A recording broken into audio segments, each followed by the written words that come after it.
Welcome everybody. So before I get started, this presentation, just to set the audience, it's for a presentation in Los Angeles in about 2 or 3 weeks. It's not for a technical diving audience. It's for a general audience of people who are adventurers who like to do mountain climbing and biking and all kinds of different stuff. There's some technical dive stuff in here, but it's not meant to be targeted at technical divers. But if you have questions, like I'm happy to answer them.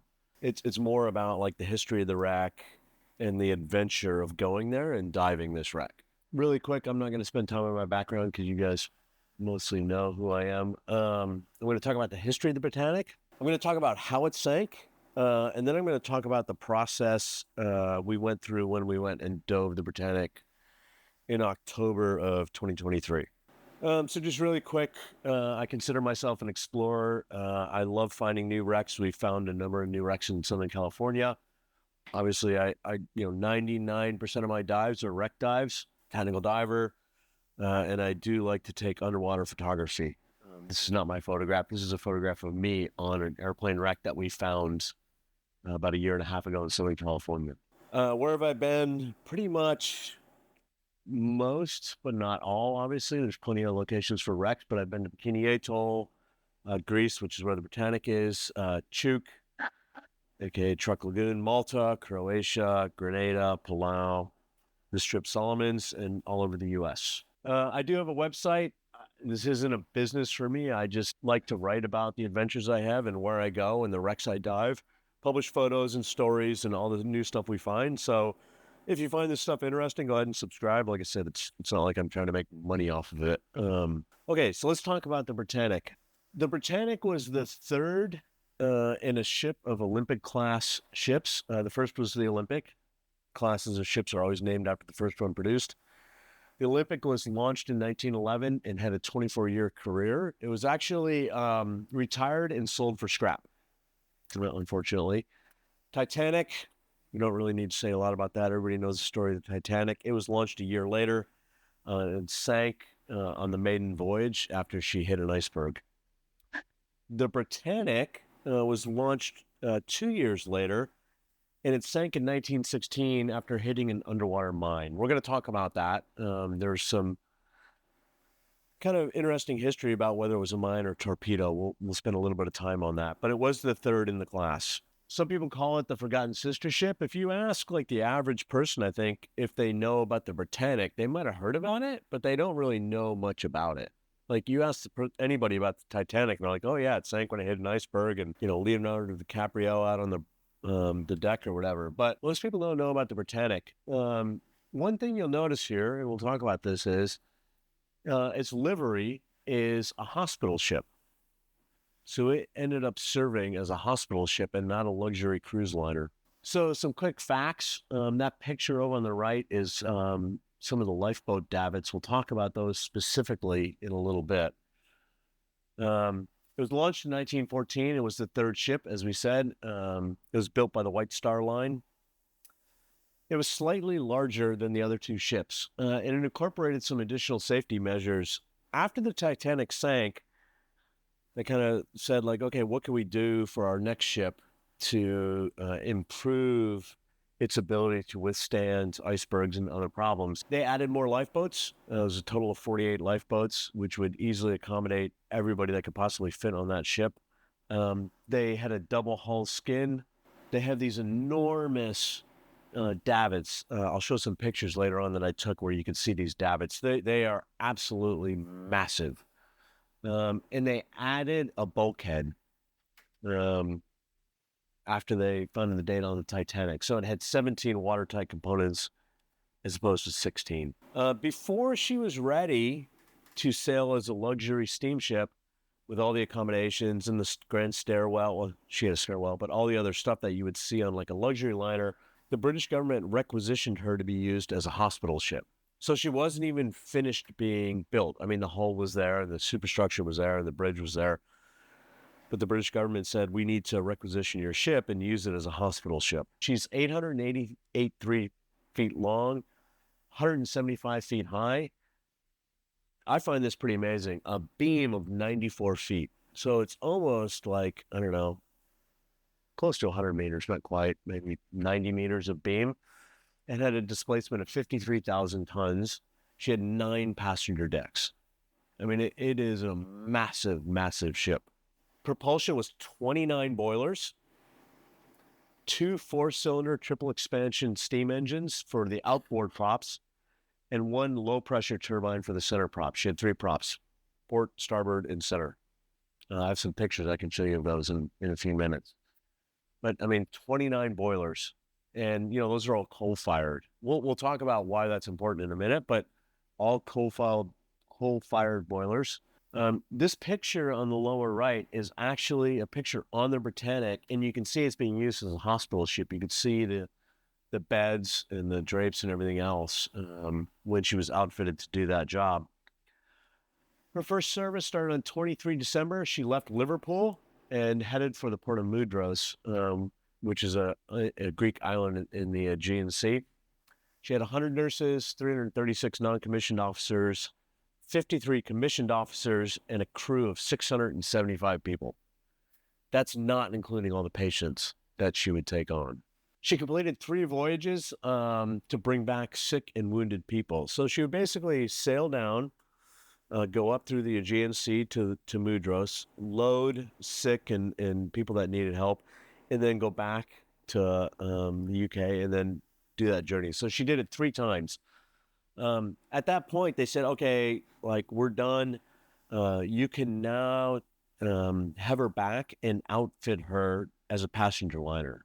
Like, literally 2 months later, the British government said, no, sorry, we need her back again. So they re-requisitioned her and kept her as a hospital ship, and she continued to serve that purpose and continued to do voyages between Europe and the Aegean Sea for bringing people back.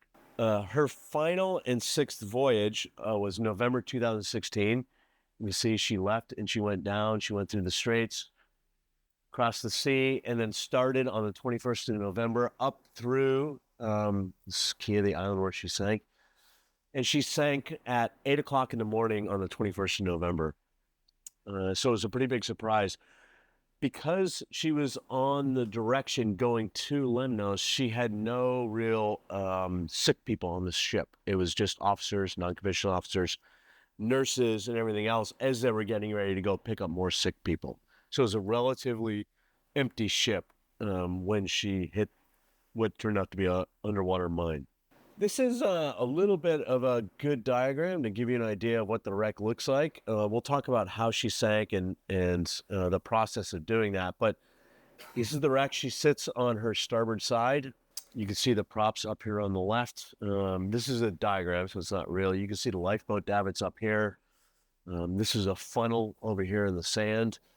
The interesting thing about this wreck is, you know, given that it sank so long ago, it is almost entirely intact. I mean, you've seen the wrecks here, right? They get savaged by currents. And we'll talk about currents in a minute, but there are massive currents on this wreck. I was talking to Auntie about this the other night. I don't know the reason, but I asked the question. I said, like, why is it so intact? Like, I mean, you could see the deck structure. Everything is there. Bridges, cranes, winches, everything. Nothing's fallen off. They said the reason is that the current, when it flows, comes up and over the keel. So this deck area here is relatively well protected, and the keel takes a majority of the current. So, but it is very, very well preserved. Here's kind of a diagram of where it sits. This is the mainland of Greece right here. We'll talk about how you get there, but you basically fly into Athens, and you come down here to the port of Lavrio, and then you take basically a boat one way or another, and then you get to this island of Kia, and it sits right off of Kia. This area right here is a massive shipping channel, which is one of the dangers of diving the Britannic. There's a lot of shipping traffic that goes through that channel. The other thing that happens is that this is kind of a little like a hill and a mountain, and this is a little bit like a hill, and the wind tends to get funneled through here.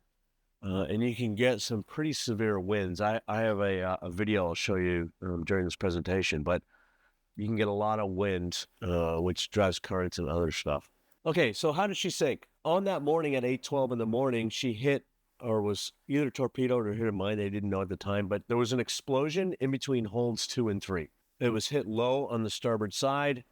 The explosion also damaged the watertight bulkhead between hold 1 and the forepeak up here. So this blue area, this is not my diagram, by the way. I got this off the internet, but the blue area is where water started to come in. So at that point, right after the explosion, there are literally 4 holds that are flooded. And she's starting to list. The fireman's tunnel, connecting the fireman's quarters in the bow. So the firemen were all up here. And just for people who aren't clear, the firemen are not people who put out fires. The firemen are people who take coal to the boilers to keep the fires going in the boilers to propel the ship. And there's a tunnel so they can go directly there. They don't have to go up and down decks and all kinds of other stuff. Anyway, that tunnel that connected them to the boiler rooms was also damaged. And so now the water starts flowing into those rooms. At this point, the door between boiler room 6 and 5 failed to close. So now you start getting water flowing from 6 into 5. And now she's listing very badly. She was at her flooding limit of 6 compartments. And it should have been okay. Like, things should have been fine if, quote, only those 6 compartments flooded. The problem was that there was a lurking disaster. There's a lot of theories about why this was the case. The primary one is that there's a bunch of portholes on the ship. Now, remember, there's no hospital patients on the ship at this point. The theory is that they were opening those portholes. Well, it's not a theory. The portholes were open. But the portholes were all open to air out the ship. Back in those days, they used to think that air would help you recuperate and clear out germs and whatever else. So they had opened all these portholes along the ship.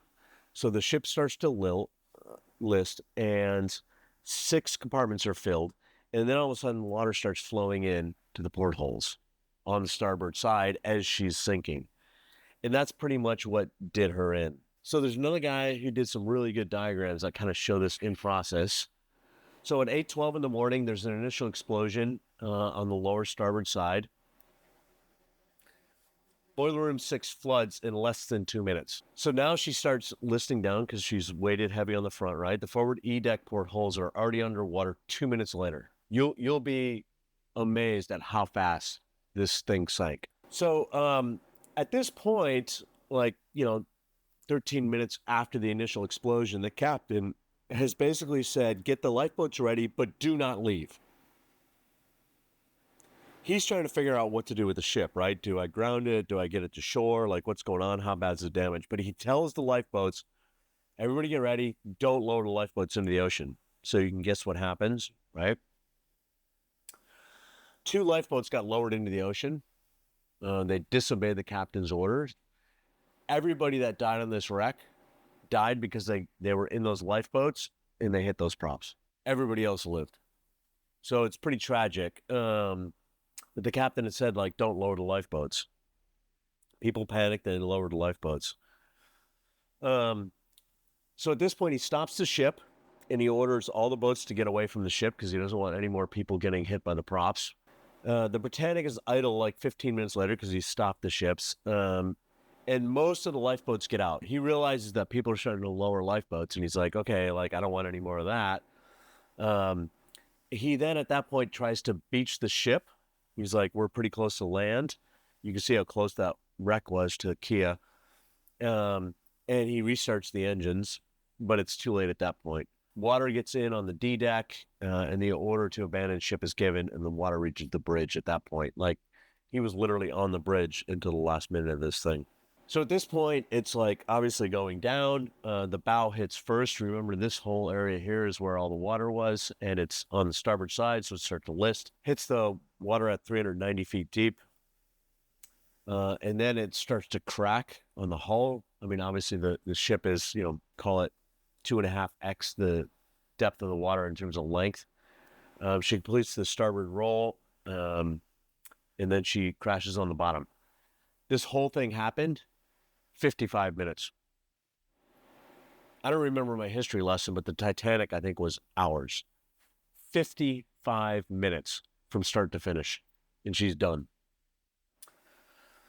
In the aftermath, there was a lot of trying to figure out, like, how did this happen? You can see this headline literally from New York Times saying that it was torpedoed. So that's a pretty big deal because if you're in wartime and there's a ship that is marked as a hospital ship, as it clearly was, I mean, it had the crosses on it, had the red stripe, it was green and white livery. If you torpedo that ship, it's a pretty bad thing. So it's a really big question as to whether or not she was torpedoed or not. For a long time, there was eyewitnesses on the Britannic who swore up and down that they saw torpedo trails in the water. We'll talk about Cousteau diving the wreck in a minute, but his original theory was that it was a torpedo based on the research. They went and dove the wreck and looked at damage and size of holes and how it was created. He thought it was a torpedo. And it would have been a major war crime, obviously, to sink a hospital ship. It turns out that it ended up being a mine, an underwater mine. It was laid by U-73, a German submarine. The Bertigala, which is very close to the Britannic, sank a week earlier, and it was also likely placed by the same German submarine. They found an exploded mine casing and a bunch of other evidence, essentially proving that it hit an underwater mine, and that's how that explosion happened. You'll notice in the title I had that we dove this, and I called it Without a Golden Ticket. I'm going to give just a brief history of some of the other expeditions that have gone to the Britannic, just to give you an idea of what it used to be like to dive this wreck and the stuff you had to go through to do it. The Cousteau exploration in 1975 and 1976 was actually the first time they found this wreck. Cousteau was out searching actually for the mythical city of Atlantis, and the Titanic Historical Society said, hey, you're kind of in the same area as the Britannic. Maybe you should go search for that as well. The British Admiralty had said it was right around this point A. They ended up finding it at point B, which is obviously right here off the island of Kea.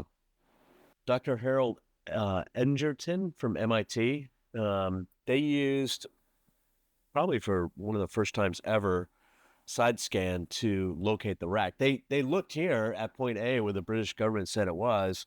They couldn't find it anywhere, so then they started using side scan to look all over the place, and they found it. The top deck is at, like, in feet, call it 280, so like basically 90 meters to the top deck, to the top of the rail. The first dive was July 10th, 1976 on air. They went back, they got helium, they used Trimix to make their dives between September 24th and October 10th, 1976. They were using 1454 Trimix. They had these triple tanks that they would put it into. Trimix at that point was still largely untested, so it was pretty much new ground, right? Literally the voodoo gas. The dives were done in wetsuits. They didn't have dry suits at that point. They did their decompression in a 3-person diving bell. So they would go down, they would do their dive, they would spend like 9 minutes on the wreck, they would come back up.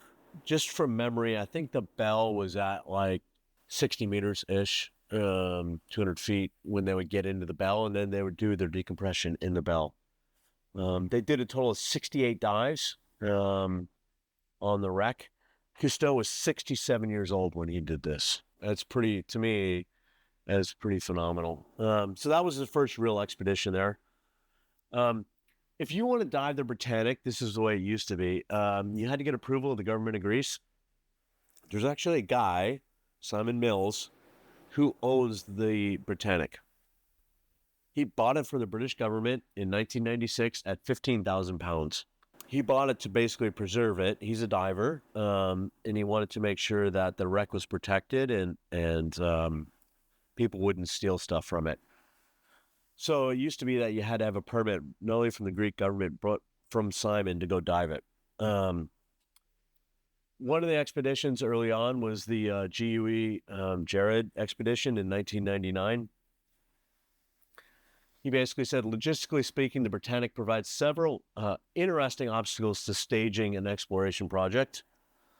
He mentions busy shipping lane, 122 meters to the sand, unpredictable currents, storm, winds, etc. He also mentions the equipment logistics, 3,200-mile journey, and the need to ship almost all of our equipment to Greece. roughly 4,000 pounds a gear, began its long journey to Loyola and Kia. They were on 2 transport trucks, over 3 tons of gear, compressors, gas cylinders, etc. Right? This is not something where you're like, hey, I'm just going to go there and dive. Right? Not only do you need permits, you need to get all your equipment there. And that's no easy feat. He goes on to state that the government has historically limited access, and to do this, they would have to build an on-site facility capable of supporting up to 12 gas divers a day. In 2009, National Geographic went. That's actually Richie Kohler. This is the ship they used. This is detailed in Richie's book, Mystery of the Last Olympian. It was led by Carl Spencer, who unfortunately died on the wreck. He breathed a gas cylinder that he had labeled. Nobody else had analyzed it. He was a dive safety officer. It's really tragic. And he had problems, and he ended up breathing this gas that he staged on the downline, and he died. That vessel is 200 feet long, 60 meters, so it's a pretty big expedition vessel. They sailed it from the UK with everything they needed: gases, absorbent, blenders, helium, oxygen, everything. Again, major expeditions. The 4 givens from Richie's book is: it will be expensive, it'll be significant and intricate logistical effort, problems ranging from minor irritation to full-blown crisis will occur, diving to a depth of 400 feet comes with recognizing the risk of potential injury or death. You're diving in the middle of an active shipping channel. There simply isn't enough room for large ships to maneuver around a drifting dive vessel trying to prevent divers from getting chopped to pieces.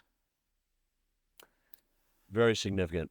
There's been other expeditions, but these are just some highlights to give you an idea of like how hard it is to go dive this wreck. Rick Ayrton and a bunch of other guys from the UK and other places went and dove it in 2019. Now, 2019 is only 5 years ago. I mean, this isn't like it's 1999, right? It's essential that all permits are obtained correctly and well in advance. Quite a few hoops have to be negotiated with the Greek government. For 2 years, they played, as he called it, the waiting game to get those permits. In terms of equipment and logistics, they didn't want to be reliant on freight forwarding. So they basically had a guy with like a van. I know a guy. He had a van, and they drove all the way from the UK to Kia with like 50 cylinders in the van, loaded with all the gases they would need.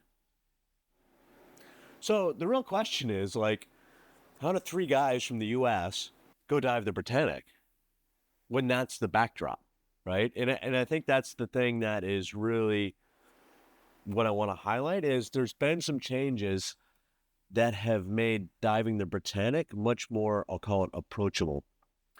You still have, the permits are easier, the infrastructure is a little bit easier, you still have to deal with weather, you still have to deal with currents, you still have to deal with the depth of the wreck and the amount of deco you have to do, and it's still in a busy shipping channel. But the 3 of us went in October of last year.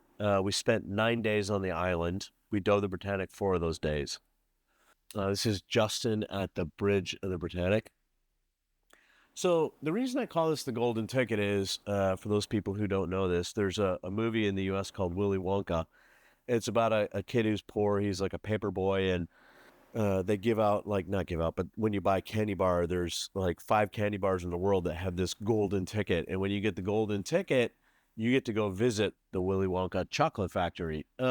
So golden ticket has kind of become, like, in popular culture, this idea of something that is so valuable and such an opportunity that you never want to miss it and you want to go do it, but it's not easy to get. Like, it's 5 candy bars in the world, right? So I'm not going to read all of it, but what essentially happened is this guy Yanni, who owns the dive shop in Kia, lobbied to get the Kia Underwater Historic Park created. And they did it. It took them a lot of time to do it, a lot of years. There's 3 wrecks in the park: the Patrice, the Bertigala, and the Britannic. And they went through all the formal approvals. And what it basically says is, if you're an authorized dive center, you can now take people to go dive these wrecks, and they don't need to get their own permits. There's certain restrictions, like you can't do penetration.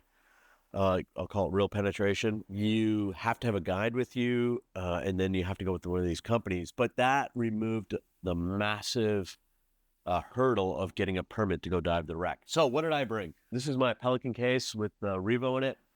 This is the Pelican case that's over there with all my camera equipment. Obviously a huge dive bag with everything you could possibly need to dive.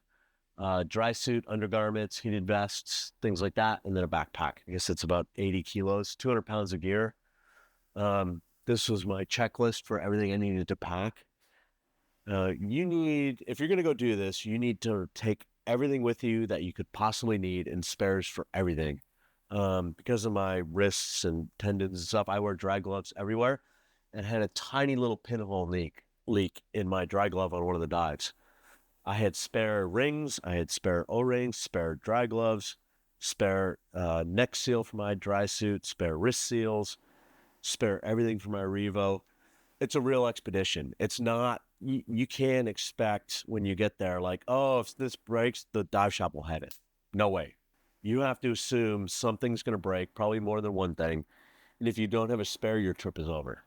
That's the end of it. It's like going to Bikini or going to here or going anywhere else. Like, it's not, you're in a relatively easy place to get to, but it doesn't mean that you can get dive gear easily. How do you get there? Most people probably realize this. I personally flew LAX to Frankfurt, Frankfurt to Athens, took a taxi from Athens to Lavrio. One thing to keep in mind, I think this is probably seasonal. The last ferry leaves Lavrio at like, call it 3 o'clock in the afternoon, something like that. If you get there after that, you either need to stay the night in Lavrio, or get a private ship or whatever. Like Yanni was nice enough to come pick Ben and I up because we didn't land until like 5 p.m. We had a very rough ride. It's a picture of Yanni's boat taking us back. It was a little bit of an epic journey just to get from Lavrio to Kia. But most people take a ferry. Life on Kia, it's really good. We rented like kind of an Airbnb place to this lady. It's pretty inexpensive. We were there off season. We were there in October. The big vacation tourist season, I think, ends right around mid to end of September. The food is great. This is me just sitting. This is literally like a 5-minute walk from our little apartment. A lot of seafood. It's a pretty remote location, but it's pretty chill. I definitely personally liked Kia a lot. So it's a nice place to go and stay. The channel can get very, very windy. I know Aaron's been looking at windy on this trip. I do it as well. I mean, this is literally a separation of 2 or 3 days, and it goes from basically 0 knot winds to 30 to 40 knot winds in 2 days. On the day that it was really windy, I walked out. There's a point that kind of is at the end of the harbor where the lighthouse is. So I figured, like, I'll walk out to the lighthouse. And I was walking out to the lighthouse, and this is the ferry coming in. Now, the lighthouse is over to my left, and you can see what he's doing. He's going way, way, way to the other side because he knows the wind is going to push him back in. And this is like a massive ferry. There's like cars and like a ton of stuff on that. And you can get an idea of just how bad that wind is. He's got to be a good, man, like kilometer up range of the end of the lighthouse. Because he knows if he turns here, he's never going to make it into the channel. So the point behind this is, I would plan, if you go there and plan on diving, plan on 50% of the days you're going to be able to dive. And it doesn't matter what time of season it is. There's basically 2 Britannic seasons, basically spring and fall. And you're only going to get to dive 50% of the days. That's just reality. I mean, you might get more. I know a guy who went there for a month and got like 2 dive days. So it's seasonal. We were what I would call really lucky. We got 6 dives in 9 days. So this is what I took on an average dive. Obviously my rebreather, I was diving a diluent of 770 O2, dry suit inflation bottle. That's this thing right here. I rented that from them. I didn't bring it. I had my camera, lights and strobes, heated vests, a scooter. I rented my scooter from them. Bailout, I had a deep of 1072, an intermediate of 2036.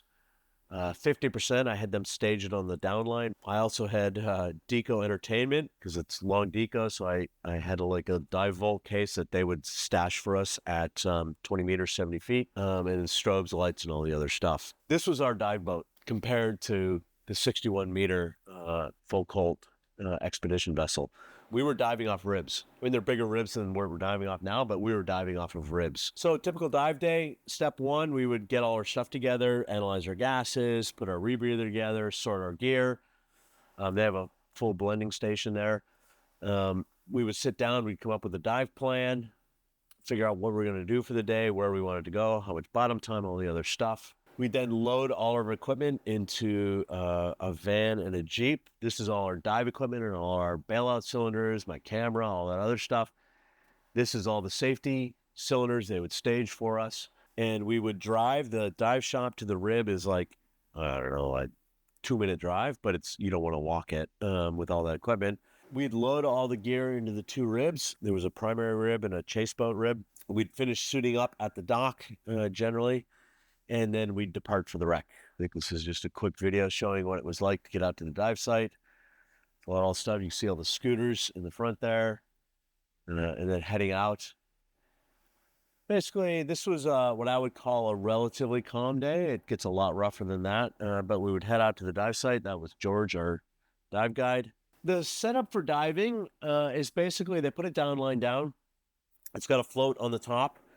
And then they attach a deco station to it. It's there might have been 2 bars on it, but basically it's got 2 floats on it, very similar to what we have here. You can kind of see the 2 floats here off in the distance. You can also see how close that shipping vessel is. And now, whenever they're diving the Britannic, they let the Coast Guard or whatever the Greek equivalent is know that we're going to be diving it. And the ships, theoretically at least, will give us a wide bay and they'll stay away, but that's staying away. And in that ship, if you have to drift deco, you have to do what you have to do, or if they have to detach the deco station, they do it. But you can get an idea of how that small that thing is, right? It's in the middle of a shipping channel, and the ships are expecting you to be there, not drifting out into the middle of the channel where they're going. It's obviously really dangerous. If you do lose the line, don't get to the line, don't get blown off the deco bar. It's not a good situation. They basically have both their ribs in the water. Again, we only had 3 divers and a guide, so if you have more people, there's different situation. But one of the ribs is there in case somebody does get blown off. They can go with them and I'll call it chase them, and the others can stay on the deco station, and the other boat will be there for them. But essentially, on the downline, you can have them stage gases. We had them stage 50% at 21 meters, 70 feet. We had them stage some O2 bottles, and then they had another small O2 at 40 feet. They had safety divers in the water. They would ask our run time. They would come down to generally about 70 feet to check on us when we were coming up to make sure everybody was okay. Ask us our deco time, how much time we were expecting to spend in the water. Take cylinders from us. You have a large number of bailout cylinders with you, so they would take cylinders. They'd take your camera. They're very, very active about supporting divers in the water and trying to minimize the amount of stuff that you need on you while you're doing your deco. This is just a movie Justin made. I'll just show it really quick. This is kind of like what it's getting like. When you're on the rib, because of the currents, you get everything on you. And when I say everything, I mean everything. I had my bailout cylinders, I had my scooter, and I had my camera all attached to me before I got in the water. There is no get in the water. And when you get in the water, you can see like Justin is going to get on the trigger. This is sped up a little bit, so you don't have to watch a long video, but he's going to get on the trigger almost immediately. Like everything on you, when you get in the water, you get on the trigger, you get to the downline and find it. If you don't, there's a decent chance that there's a current, you will lose the downline and have to reset. I'll tell you about a story where that happened, but you can see him speed up the scooter to get to the downline faster. But you are on the trigger on that scooter for 5 to 6 minutes to get to the wreck, like nonstop, full trigger. Again, this is sped up like 5 or 6 times. And it takes, call it 5 or 6 minutes to get to the wreck.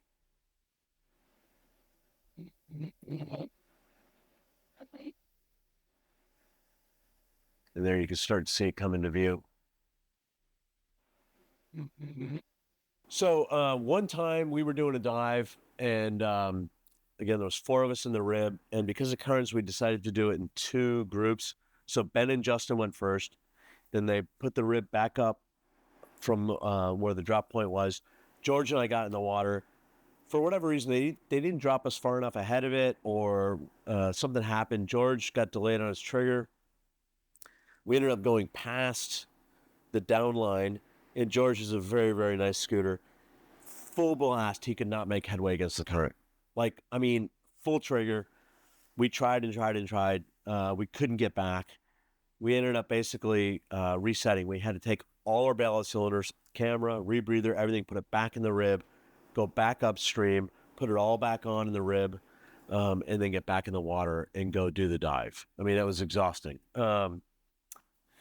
So like I said, when you dive it, even if there's not current, my recommendation is get everything put on in the rib. It's a pain in the neck. They have their people there that's really good. They'll like help you put all your cylinders on, take the help. They'll get your camera clipped to you if you have a camera, your scooter clipped to you. But I would not plan on getting into the water and putting your cylinders on in the water, because you will be so far gone from the downline if there's current. This is just a short video of what it's kind of like on the wreck. We were lucky, like I said, we had a couple dives where there was massive current, called from 20 meters and up, but we didn't have a lot of current on the wreck itself. You can see the visibility is amazing. But you can also get an idea of the size of the wreck. It's stupid big. That's our guy, George. You can see he's got 4 cylinders.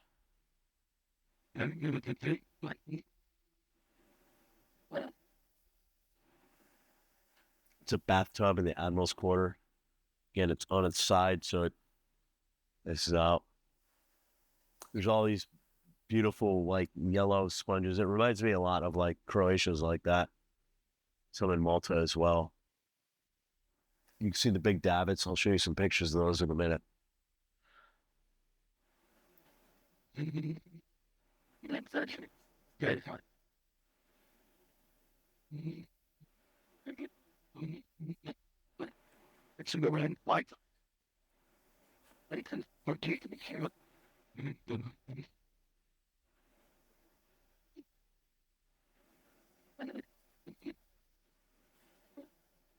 Okay, dive profile and a couple notes. See the water temp. Sorry, I don't know the Celsius equivalent. 60 at the bottom and 70 on deco. So it's not too bad. Obviously, dry suit for sure, just given the exposure time. But I had a heated vest. I did use it. I get cold easily. I didn't use it a ton, but I definitely used it. I also like being warm on deco to make sure I'm optimizing my deco. 30 minutes on the rack will result in 3 to 3.5 hours of deco. Again, remember, the profile of this rack, the relief is like, 30 meters, 100 feet. So there's a lot of dependency upon where you are on that profile as to how much deco you do. Surface GF in excess of 550. I think I got over 600 on a dive. I normally surface between 70 and 80. The Delta 5 was like 30 minutes. So if you spend an extra 5 minutes on that rack, it's going to cost you 30 in decompression, at least. And as everybody in this area knows, it doesn't go up linearly. It goes up exponentially. So it's, obviously it's a pretty serious dive. So doing time on deco, again, I listen to music. Ben and Justin did stuff. This video over here, I'm going to play it, will show you just how bad the current can get. So there's a safety diver that comes up to check on me. I'm venting gas. I'm on a John line, obviously, in this kind of current, but you'll see the safety diver coming up, and you can see what's happening with his gas bubbles.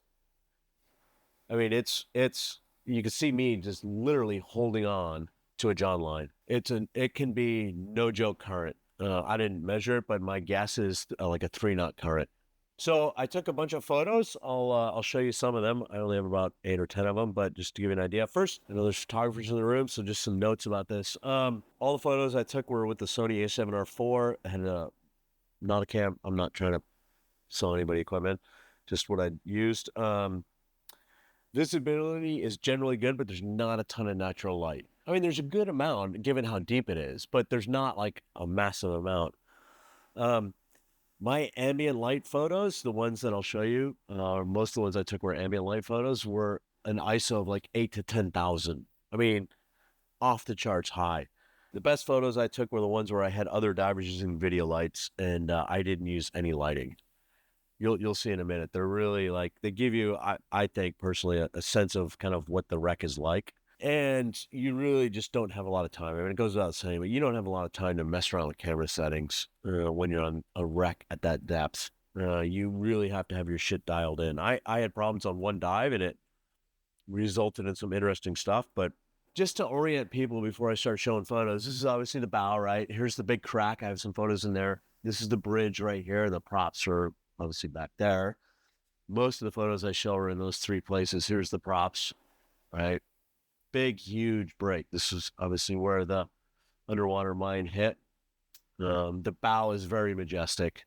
So this is in that big gap. 1 diver, 2 divers, 3 divers. I mean, it's massive, right? That's like, this is probably like, that distance across that gap is probably, 30 meters. I mean, it's huge. This is our dive guide, George, right there. Again, this is in that same area.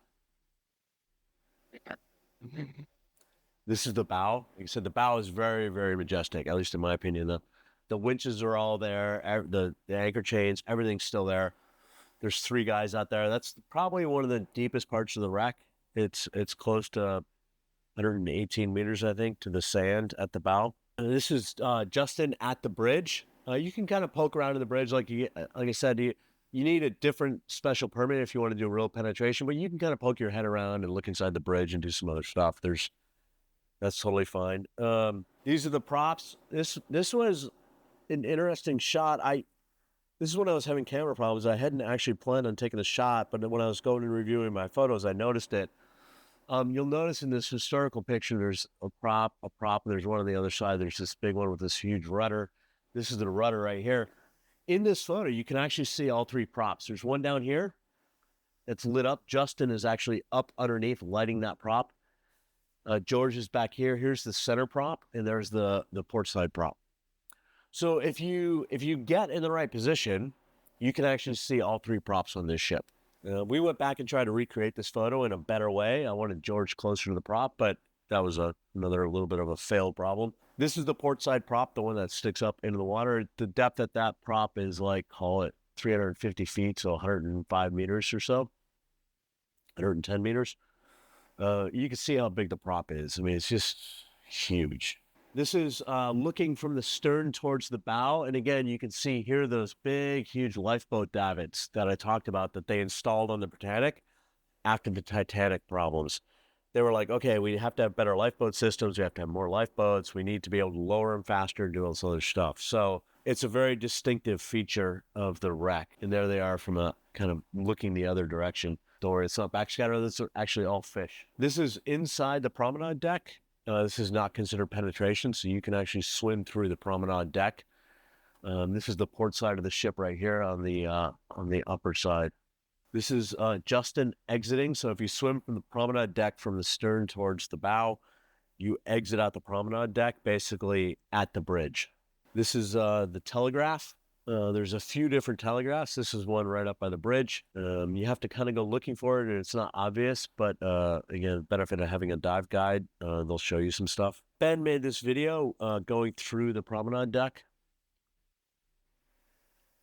And again, you have to reorient yourself, right? This is kind of the floor. This is the ceiling. This would be the big windows that would look out to the ocean.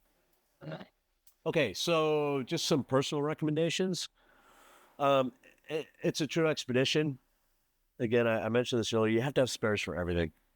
You really have to think like, okay, I'm going on an expedition. I'm not going on a dive trip. If it could break or fail, have a spare for it. At least if you want to, like, do some diving, because as everybody knows, shit happens. My opinion, you need a scooter. I personally would never do this dive without a scooter. That's just me. We had 2 days where it was pretty calm. Like, you could easily get down the down line. But the thing is, even if you're pulling yourself down the down line, you're exerting yourself, you're starting to build up CO2, I don't know, like for me, it's a must-have scooter dive. You have to be comfortable using it. Like you can't be like, oh, scooter, I haven't used one of those in a few months. Like for me with a camera is even harder. Like I like scooters and I like cameras. I hate the combination of the two. But it's really the only way you can go. There's really no options, especially given the size of the wreck. If you want to make any ground and do anything, you have to have a scooter. You have to be comfortable working in current. I mean, you saw the video. There could be current on the surface, could be current mid-depth, could be current at the bottom. It changes during a dive, especially like a 4-hour dive. You might get lucky and have some calm days, but I wouldn't count on it. I would mentally prep yourself for having a lot of current and be comfortable diving in that situation. You need to be comfortable at depth and not panic when small things go wrong, because they will. Again, this is the downside of renting a scooter. I had a sticky trigger on my scooter and it happened a couple times. And when you're at that depth and things, start going wrong and scooters start sticking and stuff, if you don't react quickly and correctly, it could be a disaster. When your surface gradient factor is 550, 600 and growing fast, and you have a massive deco obligation, you cannot panic. I mean, it's obvious, but you have to be so comfortable in that type of environment. And this is obviously really critical. We talk about it here. You have to have a good team that you can trust your life with. If something goes wrong and you need help, you have to be able to trust those people you're diving with. You have to basically, because shit hits the fan and you need people there who can help you get through that. It's not a small expedition, right? Like there was 4 people diving, and look at the number of people in that photo. Support divers, boat captains, people helping you get gear on and everything else. We had 2 boat captains, 2 safety divers, usually a couple people that help us get gear on. That could also be a safety diver if something happens. Teamwork is absolutely essential. You have to do dive planning. You have to do everything, contingency planning. It's nothing to trivialize at all. So final thoughts. Until recently, you really did have to have a golden ticket. You had to be part of a Hollywood production or like a massive dive expedition, Nat Geo type thing to get there and do it. It's just, there's no way around it. But there's been a bunch of changes in the law. And now Yanni, the guy who owns the dive center, has a bunch of bailout cylinders. They'll blend gases for you. They have scooters for rent. So a lot of the logistics problems of bringing all your own cylinders and all your own stuff has, not completely, but it's been lessened to a large degree. Doesn't reduce the amount of time and training you need to do it. It's a very, very serious dive, and you have to be prepared for it. In my opinion, it's probably at least in the top 3 wrecks I've ever done, if not the top. I mean, it's such an epic, large wreck with such amazing history that it's pretty stunning to dive in if you get the chance. And then just my contact info. So anyway, that's it.